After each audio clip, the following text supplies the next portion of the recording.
Good evening, Bahamas. Coming up tonight on our news.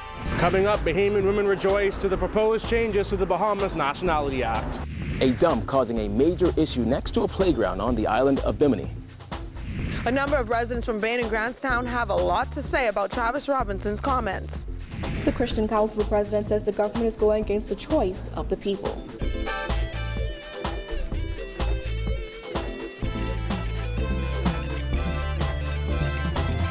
Our news is brought to you by Alive, the nation's newest and best LTE network. Good to be alive. Welcome to our news and thanks for joining us. I'm Vonique Tude. Topping news tonight, Minister of National Security Marvin Dames is the latest F&M Member of Parliament to come out in support of Prime Minister Minnis' promise to raise salaries for MPs next year. He argued that the move would be a deterrent to corruption. Jared Higgs reports. Minister of National Security Marvin Dames says a review of all salaries in the civil service is on tap, not just a raise for him and his fellow members of Parliament. Dames echoed the sentiments of Bain and Grantstown Member of Parliament Travis Robinson, who last week stated that higher pay for parliamentarians will act as a deterrent to corruption. The Prime Minister said, we feel that if you're not being paid enough, we will ensure that you're now paid enough so that so there's no need for you to surrender to the temptation for which we would have seen in the past in connections with any number of former MPs. So, there's no need to say, well, I haven't been paid enough, so I had to go and do this, this, and that. Although that is not an excuse, I mean, I think it goes in line with all of this. The Mount Moriah MP says the issue has been politicized and he doesn't think it should be a, quote, big deal. He says the reality is that some government consultants were being paid hundreds of thousands of dollars while MP salaries have not changed since the early 90s. The Bahamian people can rest assured that at the end of the day, when we make decisions, we make it first and foremost with our people in mind. If you look at the past, and and it's interesting when you look at some of the comments that are being made, all right? But, when our economy was in the dumps, we were paying some people hundreds of thousands of dollars, right? 3, 4 times or maybe more in excess of what an MP and civil servant, hard-working civil servants have been making. And these are people who have played their part, right? And still looking for more. Dames says the criticism from the public has been fair, but the administration is focused on its goals of growing the economy before implementing any pay increases. I think we have to go back to the context in which the Prime Minister would have made his comments. And he not only referred to MP salary, he also referred to salaries across the board. And he said that there will be a review. He'll put together a team who will look at it. That team may come back and say maybe it's not prudent at this time to raise MP salaries or to raise anybody's salaries. We're confident that we'll continue to grow this economy. And he said next year. He didn't say today. Reporting for our news, I'm Jared Higgs. In addition to apologizing for comparing the salaries of MPs to that of janitors, Baines and Grantstown constituents say their MP, Travis Robinson, should put some plans for the area into action before he considers a raise in salary.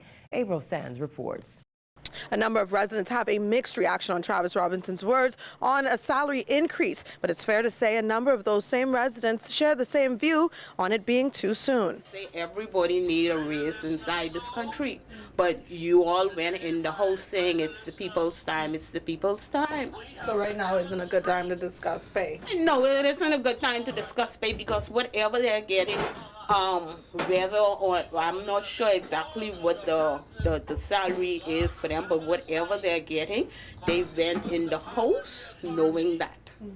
You do not expect to raise the salary or get a salary less than half a year or a year into any employment. You prove yourself first. Fix our community. Yeah. We need our community to be fixed. We need employment. We need You know, we need a lot of things need to be done in our community. Considered one of the poorest areas in the country's capital, the Bain and Grantstown area still has a long way to go. And that's according to some of the residents we spoke to today after their newest and youngest member of Parliament, Travis Robinson, said he's standing by the Prime Minister's decision to implement a salary increase for MPs in the next budget.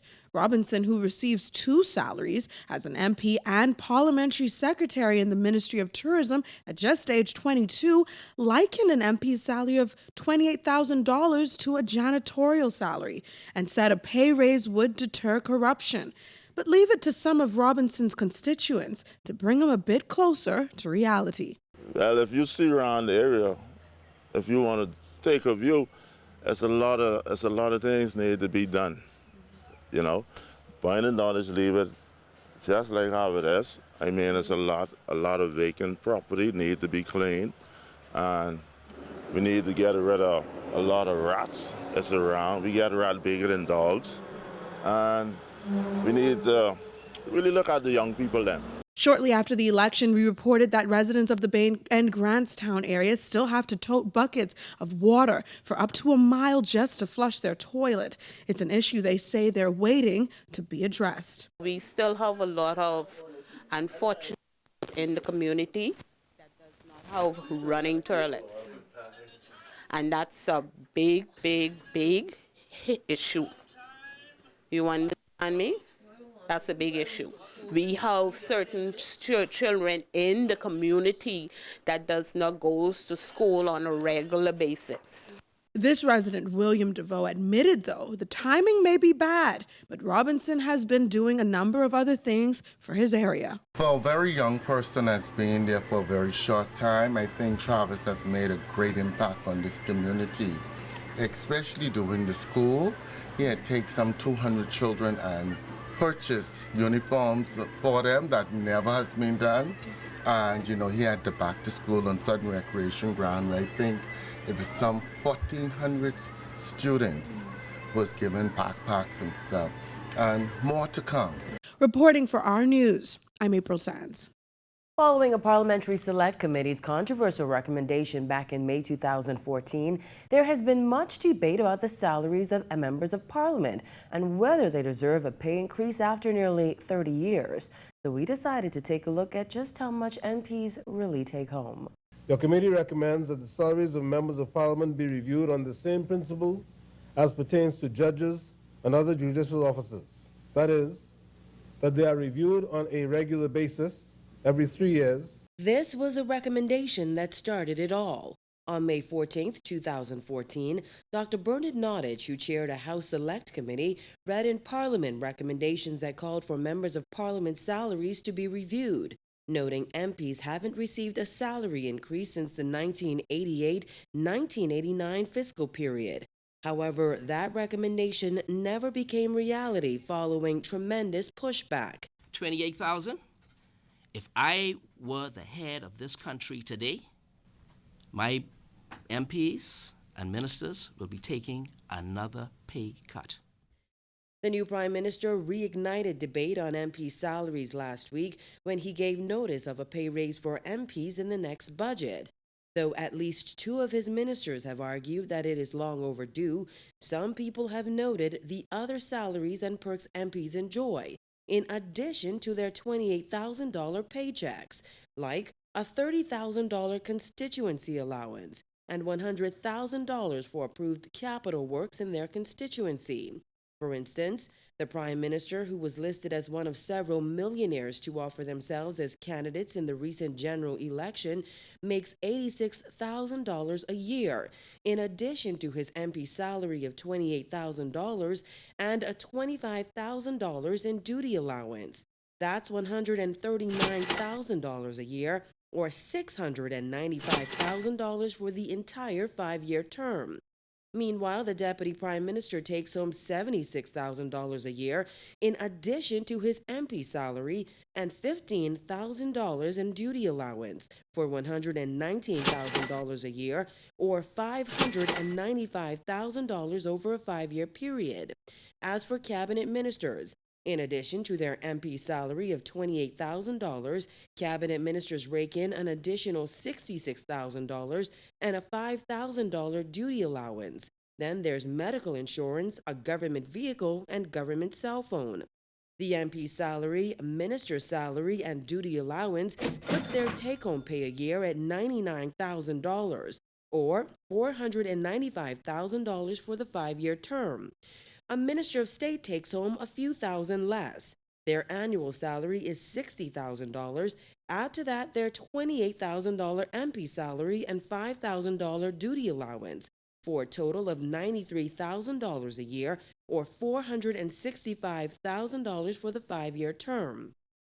Meanwhile, parliamentary secretaries make $45,000 a year in addition to their MP salary. That's $73,000 a year, or $365,000 for 5 years. Those MPs with board appointments also take home 2 salaries, $45,000 a year for an executive chairman in addition to the $28,000 MP salary. The House Speaker, on the other hand, makes $80,000 a year, while the Deputy Speaker makes $32,000 a year.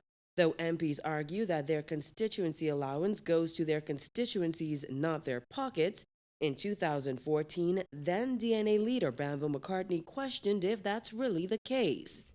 And there have been many MPs, past and present, who accept the $1,500 a day. They don't deal with their constituency office, and it goes into their pockets. Baintown and Grantstown MP Travis Robinson, who also receives a salary as a parliamentary secretary, called MP salaries ridiculous and compared it to janitorial salaries. However, we checked and discovered that the salary scale for janitors placed their salaries at around $20,000 to $250,000 a year. Not quite the same thing. The average Bahamian is not making that money. And so it is absolutely crazy. 2 months after Hurricane Irma left residents of Bimini to pick up the pieces, Biminites have returned to some state of normalcy. But for some, post-hurricane response efforts have become problems rather than relief. Our Kyle Joaquin ventured to the tiny island and has this report. I lucked out a little bit because the wind was in the north, a little bit east, and it spared my house. I live right in there by the yellow house over there. While here in Bimini, we caught up with an 85-year-old boat builder. His name is Ansel Saunders. His shed is right over here just behind me. He's there every day, morning, noon, and night. But he said there's a problem right over here. It's a dump. And he said where the issue comes in is the dump is always on fire, and right next to it, a children's playground. 85-year-old Ansel Saunders has lived on Bimini far longer than many of us have been alive and built small 16-foot bonefish boats. But the past 2 months at home and at work for him have been torture, thanks to a makeshift dump he says burns day and night. We really need to get rid of that dump because it's go on night and day. And it's very dangerous to sleep at nights when you got smoke coming through that window, you know. And it blazes up and it goes back down, so you don't know when you have the great amount come in. Coincidentally, while we were still there, smoke was still billowing from the heaps of burnt trash. And Saunders said what's left now is only a tiny percentage of what the dump actually was. You were saying this is much higher than this. Oh yeah, this was a whole half a mountain, and Shannon did some charity work out here with his bulldozer, and that's how it got as good as it is. But I fed for my boathouse many nights out here, you know. All around the park, trash, broken bottles, and campaign flyers. You see, the dump was only intended to serve as a temporary place for debris and garbage to be collected in early September after Hurricane Irma. But 2 months later, as it's burned, more and more garbage is piled up. No, we don't like it, but we had no other choice to do that at the time because of emergency, trying to clear the road so the vehicle can get through. That was only temporary. But you know, anything you start, any place in the bomb is temporary like that, it can become exactly. We sought out the island administrator, Kate Williamson, who explained that the island's trash is usually shipped to South Bimini. But after the storm, they needed a temporary holding site, and that the burning is a method to keep it under control. We're trying to bring down the debris because we are going to be engaging in some massive decoration and cleaning up of the island in the next few days. So that should be gone pretty soon? Oh yeah, definitely. Okay. And we want to renovate that area and make it quite appropriate for other games and activities for our youth. But the dump isn't the only concern for Bimini post-Irma. According to the administrator, many of those whose property was damaged by the storm have come to find out that they don't qualify for assistance to rebuild from the National Emergency Management Agency, or NEMA. And it all has to do with their property title. Well, and for the most part, when you're receiving benefits, you have to have some ownership of that particular property, you understand?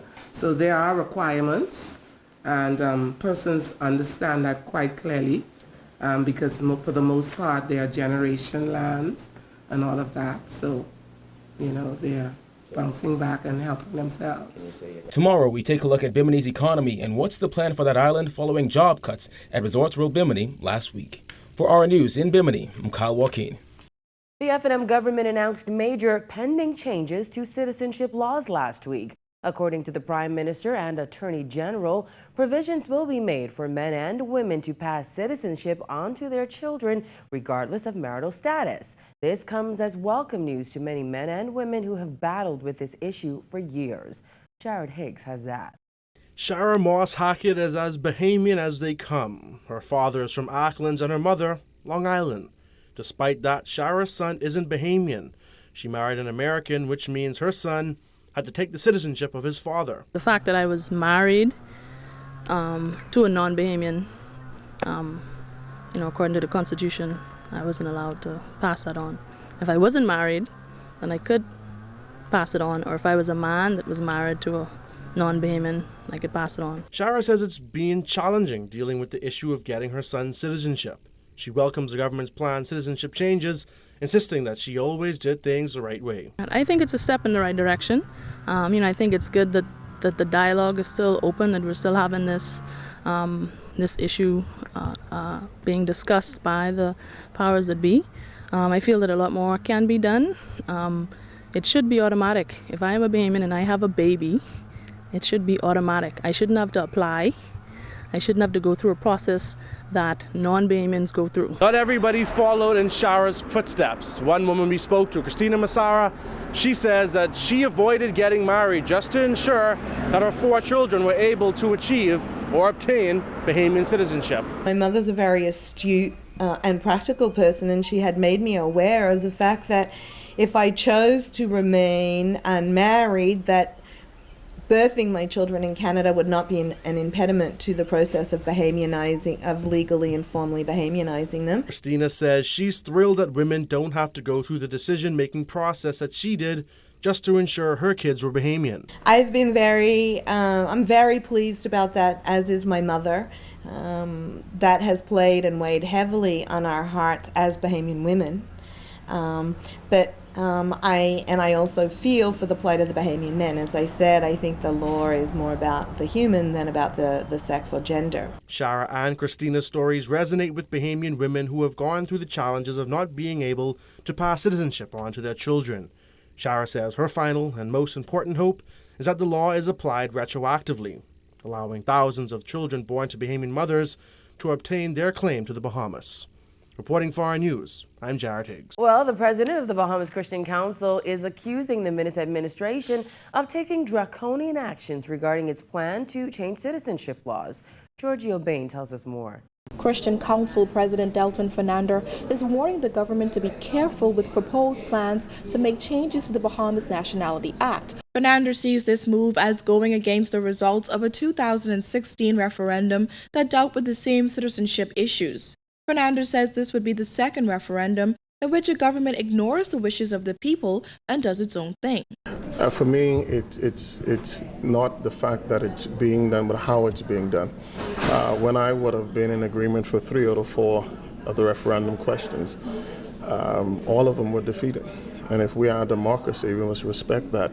We spent money as a country. We were told that this was necessary to change the law. And now here's the second referendum that the government has the proclivity to go ahead and change without consulting the people again. Prime Minister Dr. Hubert Minnis announced last week that the government will amend the law to ensure that all children born outside the Bahamas to Bahamian women automatically receive Bahamian citizenship. The government also intends to amend the law and allow children born to unmarried Bahamian men and foreign women an automatic right to Bahamian citizenship. The proposed changes come more than 1 year after residents voted a resounding no to the 2016 gender equality referendum. Fernandez says Bahamians may feel forced to resort to more radical measures if their voices are continuously silenced.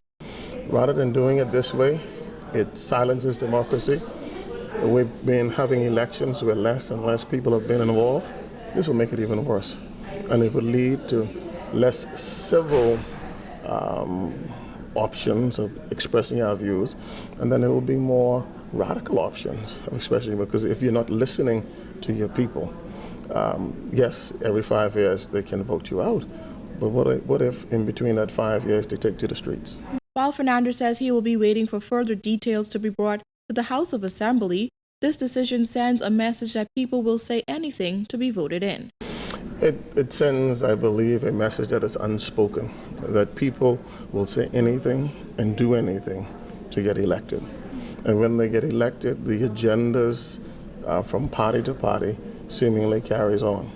We must be careful of using the Bahamian public in this fashion. We are getting better at organizing and moving to a place where we take control of our governance. This is more evidence.